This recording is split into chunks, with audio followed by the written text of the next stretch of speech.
Good evening, everyone, and welcome to the panel on recruitment. And as time goes by, I'll introduce one by one. And this is about how we are missing the bullseye on recruitment. And why are we here? We've got recruiters here. We've got technology CXO in the name of Shubha Iyer here. So all this together, when we represent ourselves as a recruiter, there's interesting statistics that I wanted to put in front of you. Welcome Shubha. Shubha, as you can all see, is the CEO of Goldman Sachs, and in a while she'll introduce herself. We're also waiting for Debolina to come on screen in a moment. You can have Debolina now. Hey Debolina, welcome. Thank you so much, Kamal. Yeah. Hi Shubha. Yeah. Hello. And we're waiting for one more panelist, Monica, to join in. Meanwhile, we'll get started. And it's important to understand why we are all here, especially the recruiters and having somebody like Shubha for whom people like us recruit. Recruitment industry has done a lot of favor to diversity in a way, or whatever has not happened also you can attribute to us, because we are a significant part of what has got created. It's a $500 billion industry, the recruitment industry or the staffing industry worldwide, of which the executive search industry, which places CXO, CEOs, is close to 18 billion euros is what they clocked last year. And organizations that Debolina and Monica come from, a significant part of it, both of them put together, clocking about $3 billion. So in a way, whatever has got created in the form of diversity or not created has, in a way, caused by us, because we have truly partnered our customers. Whatever enterprises wanted, we gave them. So since 1946 to now, the journey of the staffing industry, recruitment industry, has formed in a way that we formed this $500 billion industry. India alone, is about a $10 billion industry that we recruit. Hey Monica, welcome. Hey Kamal. Hey Monica. Hey Debolina. Hi Shubha. Yeah. So I was just explaining as to why the recruiters are here, and clearly, we all know by virtue of giving the customers what they wanted, all the while, we have created a mix of, workforce, which, as we all call it today, is not diverse enough, right? So that's the experience that we're going to share about what we did to the industry in a way. Like I said, we've been recruiting since 1946, especially the white collar ones, and by recruiting and not challenging our customers enough with, I think, the kind of imbalance that has got created is something that we are all talking about today. But yes, the world is changing. We believe that we are actually taking major steps towards correcting what has already happened. But in a way, if you ask us, I would like to stick a neck out and say that we have really missed the bullseye. But, we have also taken a journey where we are correcting it, right? So with that, I want to step in and ask, Monica to lead the way by starting to introduce herself and also answer the first question I had for Monica. Monica, if you can share your own career journey, certain decisions you took that worked for you in your growth, moments which as a woman were pivotal to you, and that possibly could be important to many people watching this today. So maybe you can start with the introduction, Monica, and talk about the career journey and the pivotal decisions that worked or did not work for you. Thanks so much, Kamal, and hi Debolina, and hi Shubha, and happy Women's Day to all those who are listening to this panel discussion. Great to be here. Though I do believe every day is a Women's Day, we don't need one single day to celebrate us. So quick introduction, I will not go by what you may have already seen on the bio which has been published, or what some of you may have been enterprising enough to go check out LinkedIn. Suddenly my LinkedIn tells me that my number of views have shot up in the last 2 days. So let me just tell you about me as a person and me as a professional, because I think one thing that all of us ladies identifies with, that for us both are intertwined. And so I'm going to be completing 28 years of working in the next 3 months. Batch of 93, managed to have a break-free career. I now have 2 teenage children. My daughter is studying to be a doctor, and my son is just about to go to an engineering school. Husband is an entrepreneur, a banker turned entrepreneur. And so that's in brief an introduction about me. And that brings me to the question that Kamal said. And that's one thing I can safely talk about my own experiences, that to not miss the bullseye in your career, you need to take the bulls by the horn. And pretty much that is the bottom line, so to say, of my own career, which I very often tell my colleagues and my friends, that my career is actually a series of happy accidents. And you cannot plan the entire 28 years, at least certainly I could not think I would be doing this, what I'm doing. And some of the decisions I took were very deliberate. For instance, 9 years back when I was joining Conferry, I actually found myself without a job. Because I had 2 teenage children and my former company wanted me to move to Singapore. And I said, I can't move with my entire ecosystem. So I actually took a golden handshake at the ripe old age of 40. And then decided that actually I wanted to do a complete career track, which is executive research. And it's been a great experience. Similarly, when I was expecting my daughter 20 years back, and those days D&I was not as popular as it is now, I actually had a boss who told me, make a choice, baby or career. And I said to him and said, both. So more about it later, but yeah, that's pretty much a short introduction. And Kamal, I hope that answers your question. I'm happy to share more details as we go along.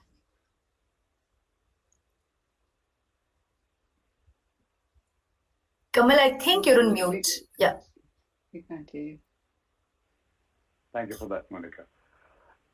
I want to move on to Shubha with that now. Shubha, in your long tech career, tell us the moments, decisions that, sort of were turning points for your own growth. And like I asked Monica, the decisions that you took that, you, in the past, given a choice, would you have done something differently? Or can you share those career decisions that backfired? And of course, as always, start with your own introduction, if you don't mind, Shubha. Certainly. I think Monica set the tone for a wonderful introduction, so I'll follow her path. I finished, I think, 26 years this year in terms of working, and again, a break-free career, so to speak. And for me, it's been a large portion of my career was in the US. A large portion of it has been in India. I started out in India and then went abroad and so on. Overall, it's been a fantastic journey.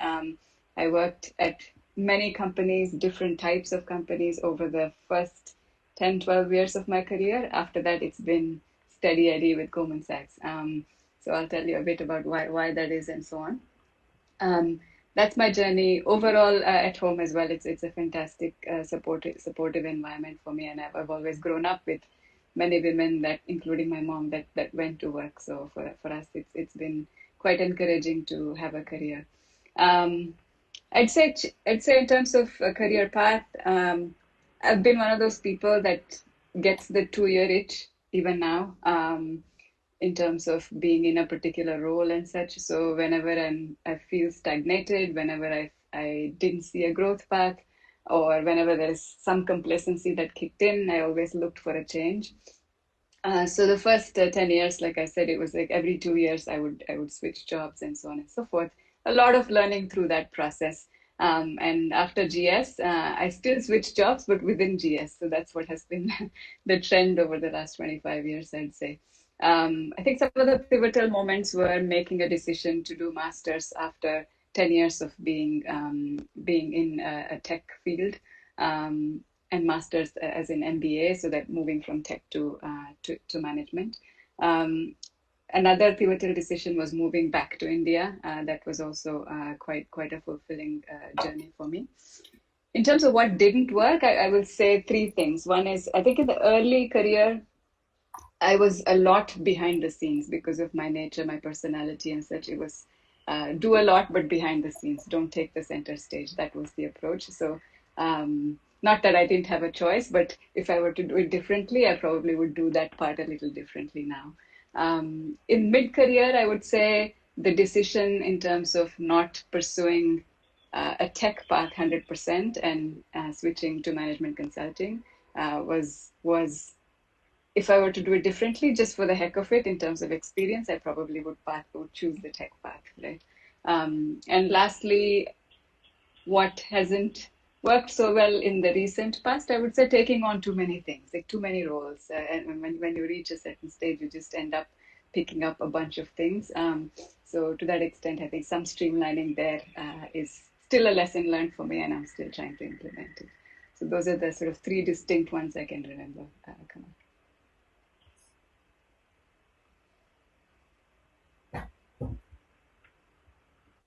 Contract.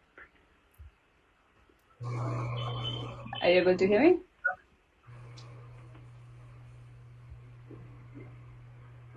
Can you hear me? Yes. Okay. I wanted to sort of move on to Debolina from there. Debolina, similar question to you. Of course, at your liberty, introduce yourself. One of the things I'm not introducing any of them is because I don't think I'll be doing justice by introducing them.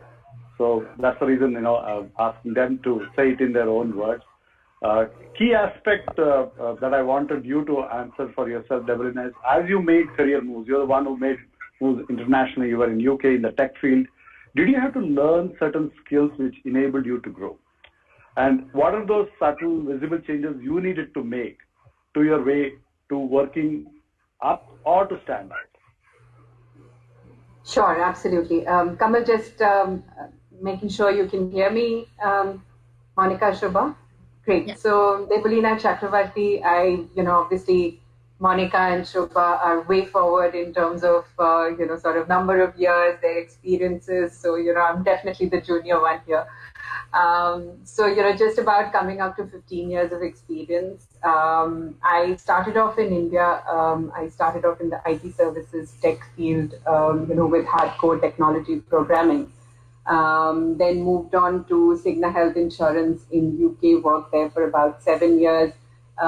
Started off in hardcore programming as Kamal pointed out. My last role there was to lead their development team in UK, and then came back to India to join Spencer Stuart. So it's I would say predominantly been technology and then technology focused hiring. It's been an interesting journey so far. In terms of changes, I would say I think there are certain things that are very focused on technology as a field. And there are certain aspects of our career which are, very similar across every industry, right? So, the challenges that women face, the challenges that we as professionals face, sometimes are across industry as well.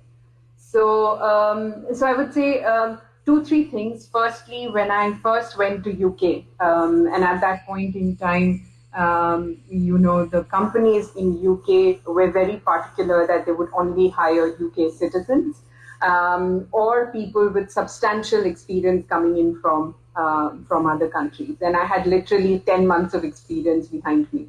So it was a fairly challenging proposition at that point to sort of, applying to multiple roles to get into a role that would actually take my career forward. And I did a contract role for about 7 months with the UK government. And it was basically, a very archaic database that they wanted us to change completely. And it was as hardcore as it went. And not an ideal start for my career at all, but I felt that, getting the foot into the door at that point was very important because that experience set me up for my Cigna Health Insurance role for the next 7 years. So at times taking that, hard decision, being very resilient, being able to take those calculated risks pay off. Again, the same thing happened when I came back to India. I wanted to do a little bit more people-oriented roles. I really enjoyed interacting with people. I enjoyed working with people. And, one thing led to another. And, I'm in Spencer Stuart for the last almost 9 years. And I think, taking calculated risks has definitely worked out in my career so far. So I would definitely recommend that. Also making sure that you have the right kind of mentors in your career throughout, right? Whether you are a junior professional, mid-level or a senior one. Throughout your career, whether, it starts off with our parents, our grandparents, our families, then our teachers and professors, and then, our senior colleagues and the rest of the mentors across the industry. I think that sort of makes a huge difference in terms of how we face our career out. So that's been, my journey, and, looking forward to talking to you all today.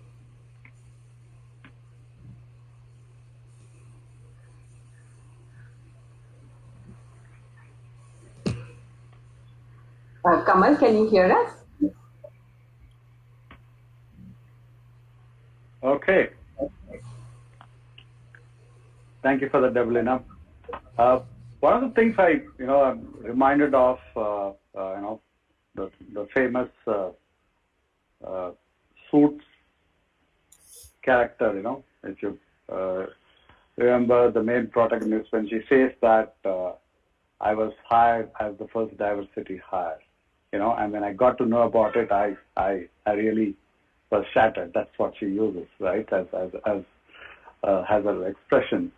And to that, I also had my boss, 5 years ago. She joined as North America CEO of a large French company. And she was proud to say, I am their first diversity hire. So, Monica, question to you, that if people are told that they are a diversity hire, do you think they should take it? Would you take something like that? Or what's your, I'm sure these are the kind of executive searches you're doing. What's your take on these labels that people willingly being told that they are diversity hires, and how are people responding to it? Or is this how it should be sold to people? What's your take? See, Kamal, and I'll respond this with both my hats, which is board services as well as financial services lead, because even at the board level, as you know, because of the regulation, every board needs to have an independent woman director and so on and so forth. I would say leaders are recognizing the fact that they are being approached because there are diversity higher. So either as a woman independent director or as a woman leader. But I think every single lady that I have come across as a potential candidate has had the self-respect and the attitude to say, we don't want to get the job only because of our gender. So while you may be on the slate because of the gender that you belong to, I think everyone wants to be hired for the capability that they bring to the table. And I think that's across, whether it's, we do normally only CXO and CEO and board searches, that's across that entire universe. So the short answer is people don't like to be hired only because they belong to the right gender. And I think, which is where, increasingly I would advise and to all the audience here, etc., is focus on your skills, focus on what you bring to the table, focus on the attitude. Because I think what eventually gets you through, and, Debolina mentioned about it, is an ability to take risks. And I would say have the right hand syndrome. Right hand syndrome is like, I don't know if you all remember in your classrooms, whenever a teacher would ask a question, the best students would put their right hand up to say, I know the answer. I'm saying put your right hand up for any project that's coming your way. Put your right hand up for any new initiative that's happening in the organization. So it's your right hand syndrome which actually sees you through your career than the gender, actually.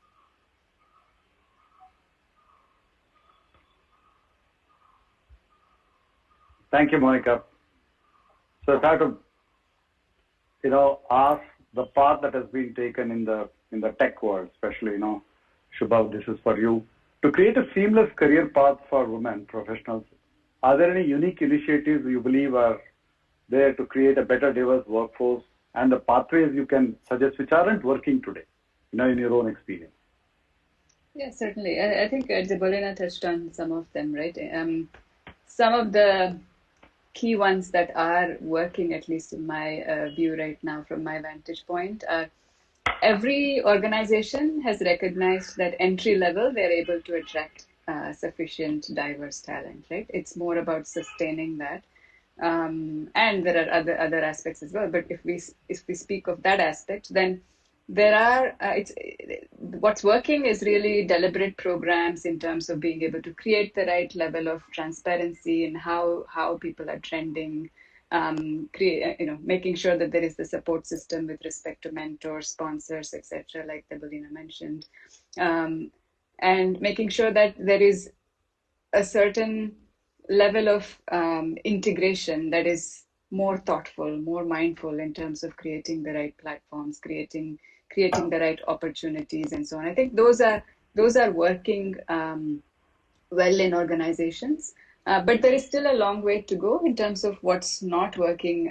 Again, from my vantage point, I see that integration is still shaky. Integration still tends to be a challenge, particularly when you bring women in at mid levels and senior levels and so on and so forth. There are certain structural aspects as well as certain institutional aspects that need to be focused on, such as um, creating the right level of flexibility as needed, and creating roles that are mutually discussed. I mean, no need to make any assumptions, but the mutual discussion is very, very important to make sure that the person is set up for success, right? So those are the areas I'd say we need to work on more. The third and fourth would be just continuing to work on the perception of competencies between men and women, right? So continuing to remove the unconscious bias, continuing to create certain level of awareness and education across the managerial levels. Effectively, overall, I would say turning the great intent that is there into execution with a whole lot of accountability, right? So if there's one tagline I would leave with, that's what I would leave with in terms of what needs to work better. Thank you, Shubha. Thank you for that. Debolina, I was just reading through the latest Boardex report. This report actually talks about the latest CEO appointments that have happened last year. So when I looked at the top 10 CEO appointments last year, all 10 were men. And I looked at the CFOs, 70% were men. Then we come to legal, 50% women. So I wanted to ask you this: as an executive search consultant, have organizations, maybe some of them, an implicit way of reserving roles like HR, legal kind of roles for women? Do you see it as a trend to, somehow bring diversity? So when are you advising enterprise as a recruiter to bring diversity to other CXO roles, which are the traditional male bastions? How do you actually encounter this? This is anyhow happening. The facts are saying what they are. So how do you counter this? Yeah. No, it's no mean feat, Kamal, that I will accept, and I'm sure Monica and Shubha will agree with me on that. I think the biggest challenge that we face is stereotyping, right? I mean, if it's an HR role, a woman will do better. If it's a legal role, a woman will do better. But will she do better as a CEO, right? So I think the bits of unconscious bias that Shubha was bringing out on, that is what we need to avoid, moving forward, and look at an individual with a very, very unbiased lens. Understanding the potential of the individual without looking at what the past statistics and dynamics have been with respect to a role.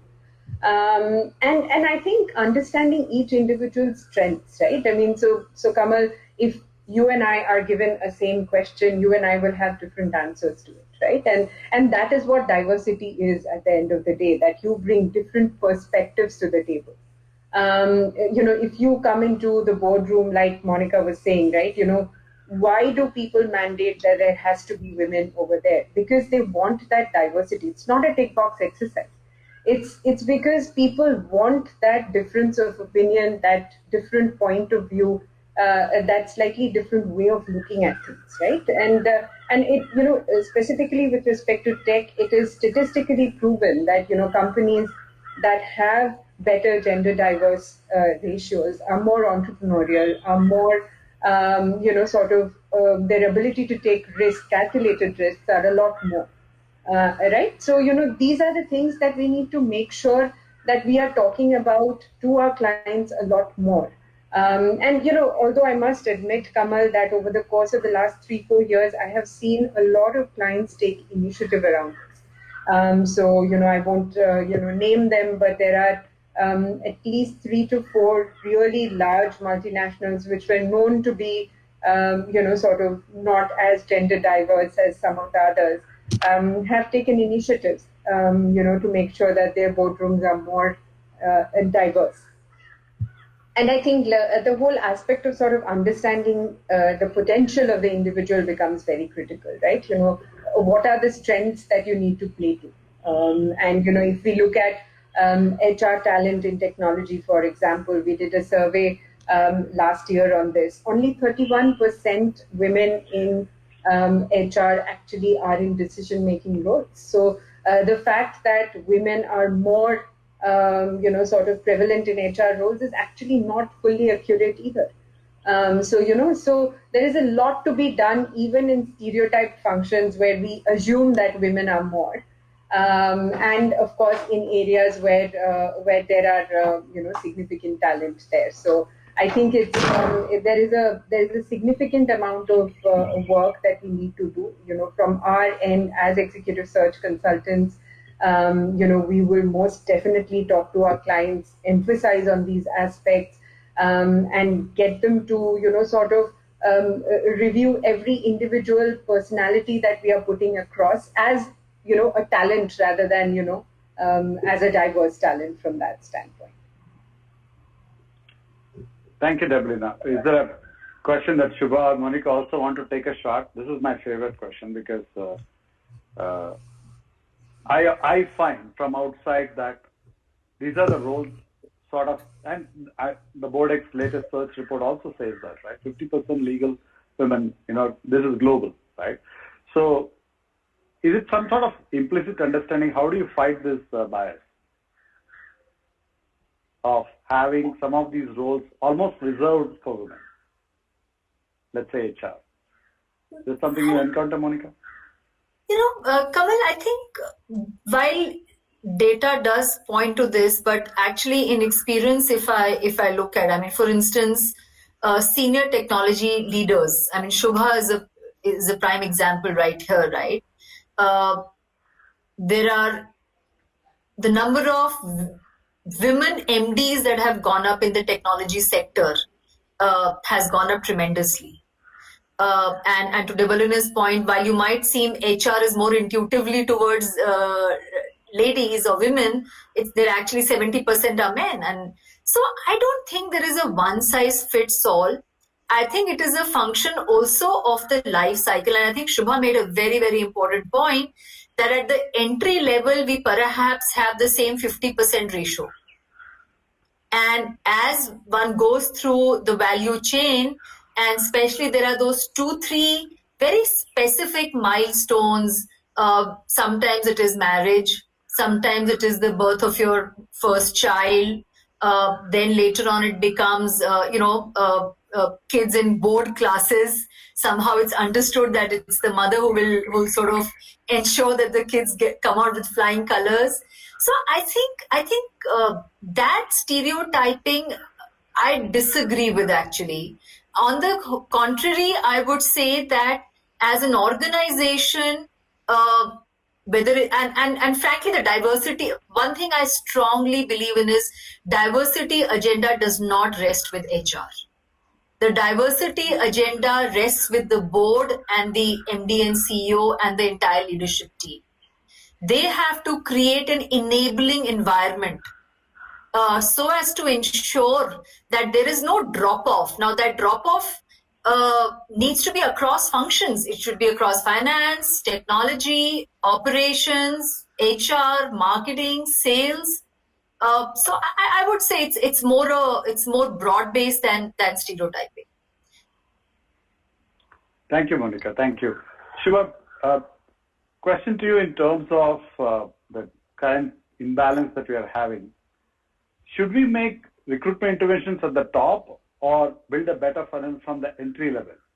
Where do you think we are missing? And as Shubha sort of prepares to answer that, I have something for the audience. There are 3-4 questions we have asked in the poll. If you can quickly go to the poll and sort of attempt to put your opinions out there. These are questions that we have asked you as well to correct the current gender imbalance. The recruitment intervention should be done at A, entry level, B, at top leadership level, or at mid-level managerial hiring. If you can attend to that poll, there are about few questions there. So there's a question on, is it easy to spot organizations which are diversity friendly from outside? There's a question on achieving gender diversity objectives in an organization is gradual, incremental, quick and a turnkey process, or a permanent calibration process. So there's some of these questions there, some of you have answered on the gender bias questions during job interviews. Some of the other questions I would request you to sort of answer. Meanwhile, I come back to Shubha and ask you this. Yes. Yeah, I would love to see the audience responses as well. I think we touched upon a few points. My sort of short answer to this is both, right? Like we will have to tackle it from all ends in terms of bringing entry-level folks, being able to tap into mid-level and senior-level talent. It has to be throughout the pipeline, throughout the life cycle for us to be successful as organizations.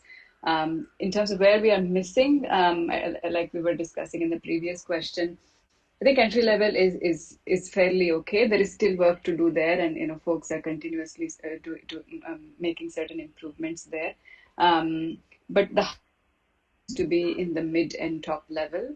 But that said, my own view, and someone made this point earlier, which is each of the functions have to take ownership. Right? Each of the divisions have to take ownership. It's not only human capital management or whatever the group that is focused on recruiting. To that extent, I think as functional groups, there is a tendency to take the path of least resistance, particularly when it comes to mid to senior level, right? Oh, I didn't find sufficient resumes, or I don't have enough women in the pipeline to interview, or again, the perception of competencies comes in, saying, oh, is this person sufficiently competent to do this role versus some other role? There is a certain notion of nobody taking ownership of that particular person that's been identified and is going through the interview. Who's championing that person? How do we make sure that they are successful through the process as well as later on in the organization? So I think, whether it's pipeline, whether it's ownership, whether it's any of these sort of perception of competencies, etc., there is still a tendency to take the path of least resistance. And that's what we need to come out of. That's what we're missing at this point in time, which needs more work. Thank you, Shubha, for that. One of the things I want, possibly all of you can jump in, but I'll start with Debolina on this, is around indicators. See, when we choose organizations, can we actually identify if this is a diversity-friendly organization, right? So I know there's a lot written on internet today. People go look at Glassdoor and things, but they're not very explicit on some of these aspects, right? So I know this is more a recruitment question. So is it possible for any of us to identify either through the recruitment process, interview process, or are there things that you can suggest that this is a diversity-friendly organization? Debolina, any 1, 2, 3, 4 you can provide? Absolutely, and it's not just for the applicants, Kamal. It is also for us to identify the right kind of clients, right?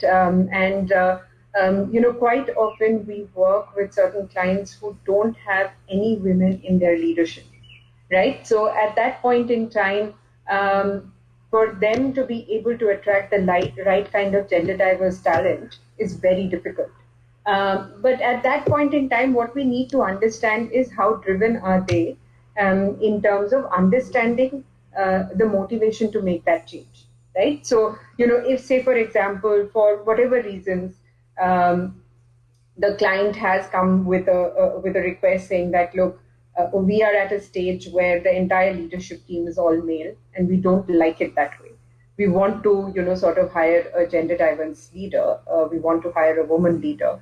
I think we need to, assess their intent, their ability to invest in this decision a lot more before we are going out to the candidate. So that is our moral responsibility in doing that.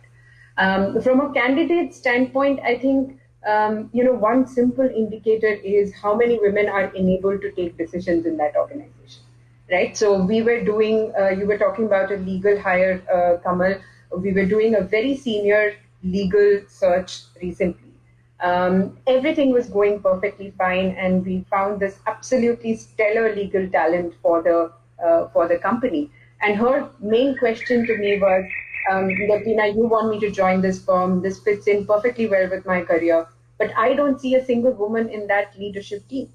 How are they going to make me successful there? Is it like an all-male, sort of a organization? But, the moment she said that out loud, the moment we started discussing it, they admitted that they were not, ready for this earlier, right? So I think to challenge those things are very important, from the candidate standpoint as well, our standpoint.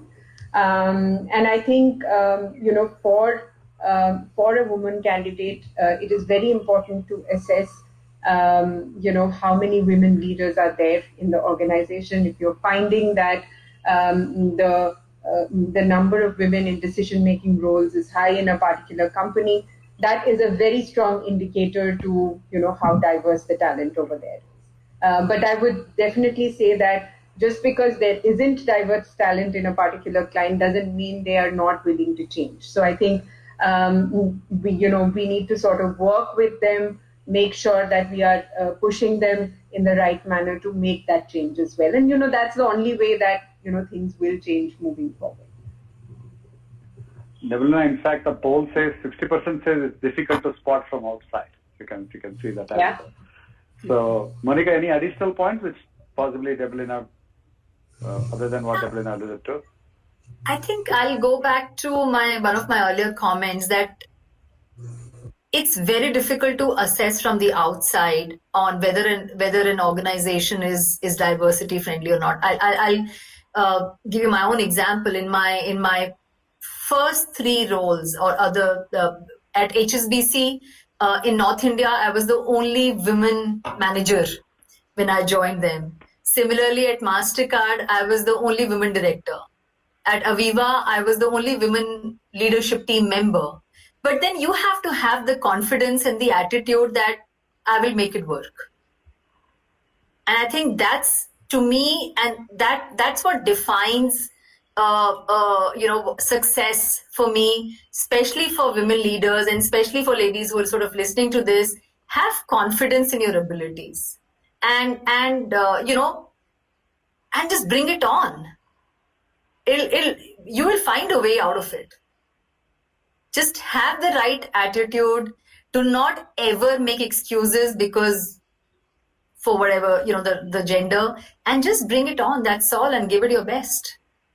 And you will make a non-diversity friendly organization a diversity friendly organization. Thank you for that, Monica. Shubha, one of the questions that I had for you, which in fact is in the poll as well, is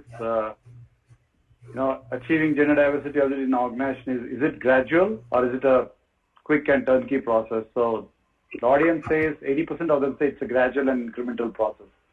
You want to process that? Yeah, certainly. I mean, it certainly is an incremental process, but it shouldn't be a slow process, right? So the incremental steps have to be quite deliberate. And I think from a GS perspective, I'm proud to say that some of the things that the GS leadership has been vocal publicly has really helped us make a change, right? So for example, the aspirational goals that we published in terms of 50% of the analyst class being women, or the goal about one diverse member at the board level for us to do an IPO type transaction.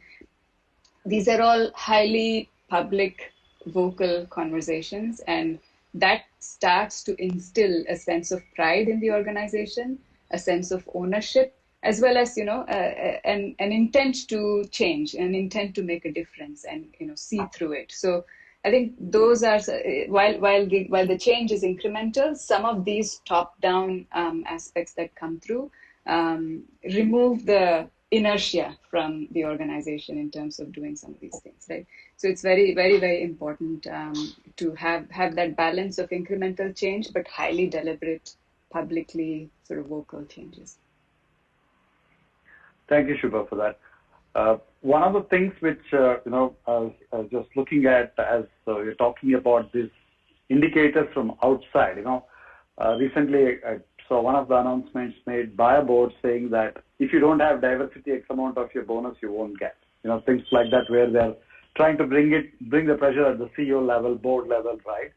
So on one hand, you have that, and two, I'm just thinking aloud that if there is a Sybil kind of a thing for an organization, like a Glassdoor says is a good company to work for depending on how many are rated, just saying from a diversity point of view, do you think it would help to have a better indicator like a Glassdoor says about a company for diversity? Also, it would help. One of the, somebody texted me as we were speaking, so it came to my head, so of course, Sybil is a very drastic indicator for organizations, but a Sybil kind of a thing, but clearly, these indicators is something that people struggle with, So, of course, as you can see, some of the indicators are in the interview. One of the poll questions we asked is, did you ever face a gender-biased, question during interview or felt rejected because of gender? And you can see 75% of them saying yes, right?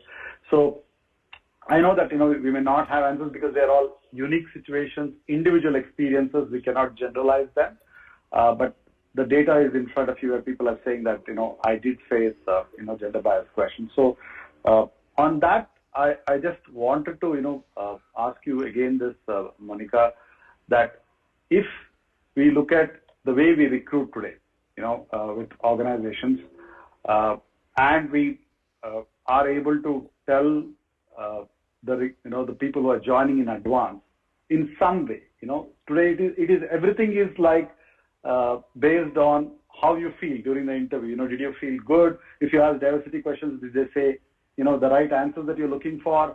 Or whether, if you look at the leadership team, you felt, okay, yeah, this is a team which has enough diversity. But then we also heard from you where you said, even if they don't have, they have an intent to have diversity in the future. So, it is contextual, it is complex, it is not black and white.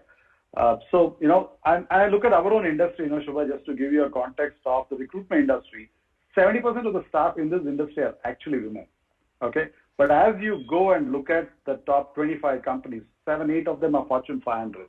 Not a single lady has been a CEO. To take out one founder who became a CEO eventually, but nobody has been. And we all have been talking about this, but I think like you pointed out, the middle and senior is when we are getting it filtered out. The vast number of people, 70% of them are women in this industry, So I also struggle with that, I run a 100-member company, and we proudly can say 50% of us are women. And when we look at the middle managers, we can still say 65% of them are women. When we look at the top, we sadly say it's 10%. So, so it is, and when I'm standing here, I'm proudly admitting it for the reason that it is something that we are a new company, we are a 4-year-old company. And for all the years of experience we had, we still created something like this. And today morning, when we were discussing in the morning huddle, we said, what have we created, But, this is exactly the industry. And one of the explanations we gave, our industry is also like this. So we are no different, So either you take, kind of satisfaction from that, or, you make an intent to change this, So I think these are the questions that I had, so I really don't have answers in terms of, but I wanted the audience also to participate, so we have some nuggets there. So Shubha, just giving the last 30 seconds to each one of you, if in terms of what can each one of us do in our own roles, if there's something that you want to take away and say that as a CXO tech, what is that you continuously do to make a change in this space? What would that be? I'd say be a champion. I mean, that's the best thing that one can do, right? Be a champion for yourself, be a champion for one other person. So again, for everybody in the audience as well, there is no stage in your career where you have to think about should I be a champion or not. At every stage in your career, you can be one for yourself, as well as pick one more person, one other woman, and then be a champion to them. I think that's what I would leave you with. Thank you, Shubha. Debolina, you won't recommend any quotas for men, would you? Well, I've worked in organizations where there were a lot of men who supported me a lot. So, but be resilient. Keep at it. Understand your strengths. The world is out there for all of us. So, all the best to everyone. Thank you, Monica. Anything? Last words from you. I think very similar to what Shubha said. I would say be a role model. Because we've reached a stage basis a lot of hard work and sweat. Be a role model and actually lean in, because there are times when you will need to sort of go for help. So those who have reached a certain level, please offer your help and support freely. Do not wait for somebody to approach you. Just walk the shop floor, go across to wherever, you see your diverse workflow force based, and just offer help and allow people to lean in, and vice versa. Thank you, Monica. Thank you, Debolina. Thank you, Shubha, for being a wonderful panelist and sharing your experiences. And wishing all of you once again very happy Women's Day, and see you all whenever we meet next. Thank you for participating. Thanks so much. Bye-bye. Bye. Thank you so much. Thanks. Thank you. Bye-bye. Bye.